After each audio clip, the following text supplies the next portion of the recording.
కొంచెం పని చేసేసి దాని తర్వాత ఎక్కువ వచ్చి చెప్పుకుంటారు అనమాట. ఇంకా కొంతమంది ఉంటారండి, వాళ్ళు ఎట్లా ఫీల్ అవుతారంటే నా వల్లనే కంపెనీ నడుస్తుంది.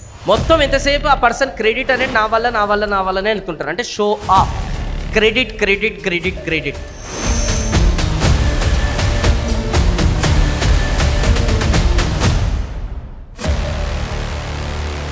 వ్యాపారి పర్సన్ ఉన్నాడు అనమాట, ఎప్పుడు కూడా బోట్లు అనేది అతను అమ్ముతుంటాడు అనమాట.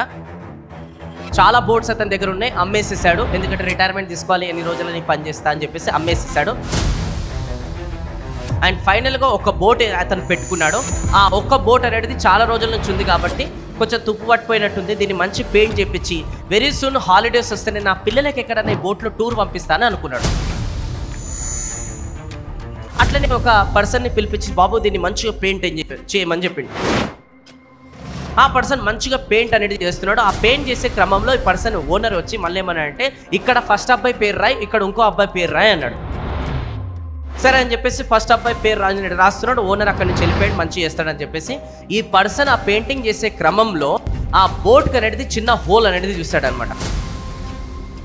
ఆ హోల్ చూసి ఇమీడియట్గా ఆ పర్సన్ ఏం చేసిండంటే పెయింటింగ్ అయిపోయిన తర్వాత ఆ హోల్ కూడా మొత్తం క్లియర్ చేసేసి దాన్ని రిపేర్ చేసేసి బోట్ మంచిగా చేసేసాడు.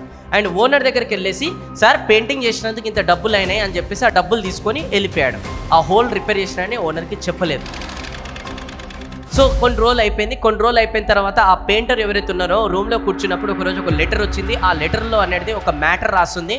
ఆ మ్యాటర్తో పాటు చెక్ కూడా ఉంది. ఇగో ఇంత డబ్బు అనేది నీకు ఇస్తున్నాను నువ్వు చేసిన హెల్ప్కి. నేనేం హెల్ప్ చేసినా ఆ ఓనర్కి అని ఒక బస్ బుక్ చేసుకొని ఇమీడియట్గా పరిగెత్తుకుంటూ వెళ్ళిండు ఆ ఓనర్ దగ్గరికి. ఓనర్ దగ్గరికి వెళ్ళేసి ఇమీడియట్గా అంటున్నాడు, సార్ మీరు బై మిస్టేక్గా నాకు ఇంత చెక్ అనేది రాసి పంపించారు, నేనేం మీకు చేయలేదు. ఆ రోజు పెయింటింగ్ చేసిన దానికి మీ దగ్గర డబ్బులు అనేది తీసుకున్నాం, ఎందుకు ఇంత డబ్బు ఇచ్చారు? నీకు తెలియకుండా నువ్వు చాలా పెద్ద పని చేసినావు. ఫస్ట్ ఆఫ్ ఆల్ ఎంతో దూరం నుంచి ట్రావెల్ చేసినావు, బ్రేక్ఫాస్ట్ ఇంకేదైనా అన్నం ఏదైనా తిను దా అని చెప్పి భోజనం పెట్టేసి దాని తర్వాత చెప్పండి సార్ ఫస్ట్ ఆఫ్ ఆల్ ఎందుకు ఇచ్చారు నాకు అంత చెక్ అని అంటే, చూడు ఒకరోజు నా పిల్లలు ఎవరైతే ఉన్నారో కదా సమ్మర్ వెకేషన్కి వెళ్దామని చెప్పేసి వాళ్ళు రెడీ అయ్యారు, బోట్ ఎక్కారు. బోట్ ఎక్కిన తర్వాత వాళ్ళు వెళ్ళిపోయారు సముద్రంలోకి. వెళ్ళిపోగానే ఇమీడియట్గా నాకు ఆలోచన వచ్చింది, అరే ఈ బోట్కి చిన్న హోల్ ఉండే కదా, నా పిల్లలు ఇప్పుడు సముద్రంకి బయలుదేరిపోయారు, ఎక్కడ వీళ్ళు సముద్రంలో కొట్టుకుపోతారో మళ్ళీ ఎట్లనో ఏమో అని చెప్పేసి నేను నా వైఫ్ అనేది మొత్తం అనేది కంగారు పడ్డాం, ఫుల్ ఏడుస్తున్నాం, అసలు ఏం చేయాలో అర్థమైతే లేదు. కట్ చేస్తే నెక్స్ట్ డేకి మా పిల్లలు అనేది తిరిగి వచ్చారు, ఫుల్ ఆనందంగా వచ్చారు. ఎంత ఆనందంగా వచ్చారు అంటే ఏ ప్రాబ్లం ఫేస్ చేయకుండా అంత ఆనందంగా వచ్చారు. తర్వాత బోట్ దగ్గరికి వెళ్ళి నేను అబ్జర్వ్ చేస్తే ఆ బోట్ మొత్తం కూడా ప్రాపర్గా ఉంది. ఎవరబ్బా దీన్ని చేసిరని నేను కొంచెం ఎంక్వైరీ చేస్తే ఆ రోజు నువ్వు చేసినావు అని తెలిసింది, అందుకోసమే నీకు ఇది నేను ఇస్తున్నాను చెక్కు అని చెప్పిండు అనమాట. చూడు నేను చేసింది చాలా చిన్న పనే సార్, కానీ మీరెందుకు సార్ ఇంత పెద్ద చెక్కు నాకు ఇస్తున్నాను? నీకు చిన్న పనే కానీ అది నాకు చాలా పెద్ద పని. ఎందుకంటే నువ్వు ఇండైరెక్ట్గా 3 పనులు చేసినావు.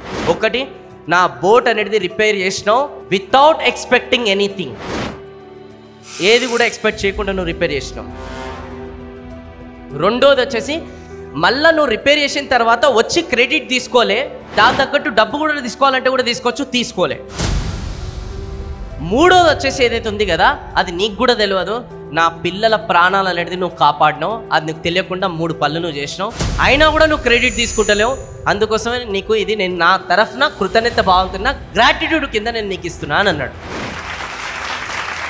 అట్లా ఉండాలి మనం కంపెనీలో పనిచేస్తున్నప్పుడు. అంతేగాని షారాన పని చేసి నా వల్లనే కంపెనీ నడుస్తుంది, నా వల్లనే ముంగడికి వెళ్తుంది, నా వల్లనే అన్నీ జరుగుతున్నాయి అని చెప్పేసి మీరు క్రెడిట్ తీసుకొని చూస్తే నిజమైన క్రెడిట్ ఆ భగవంతుడు మనకి ఇయ్యడు. సో ఆల్వేస్ ఈ భూమి పైన ఎవరైతే క్రెడిట్ తీసుకున్నారో వాళ్ళకి అనేది రియల్ లైఫ్లో క్రెడిట్ రాలే. ఎవరైతే ఏదైతే ఆశించకుండా ఎవరు చూసినా చూడకుండా వాళ్ళ బెస్ట్ నిజాయితీగా పని చేస్తారో వాళ్ళు వద్దనుకున్న సక్సెస్ వాళ్ళ జీవితంలో వచ్చింది, బ్యాంక్ బ్యాలెన్స్ పెరుగుతూనే ఉంది. అందుకోసం ఈ రోజు నుంచి మా సీనియర్ లీడర్ చూస్తుండా, మా సార్ చూస్తున్నాడా, మా కస్టమర్స్ చూస్తున్నారా, మా కింద టీం చూస్తున్నారా, వీళ్ళందరూ చూస్తున్నారా, అప్పుడే నేను కష్టపడాలా అని చెప్పేసి అనుకోకుండా ఎవరు చూసినా చూడకుండా మీ బెస్ట్ మీ 100% నిజాయితీగా ఇవ్వండి. సక్సెస్ మీ కాళ్ళ దగ్గర వచ్చి పడుతుంది. ఇది 100% నేను రాసిస్తా బాండ్ పేపర్ 200%.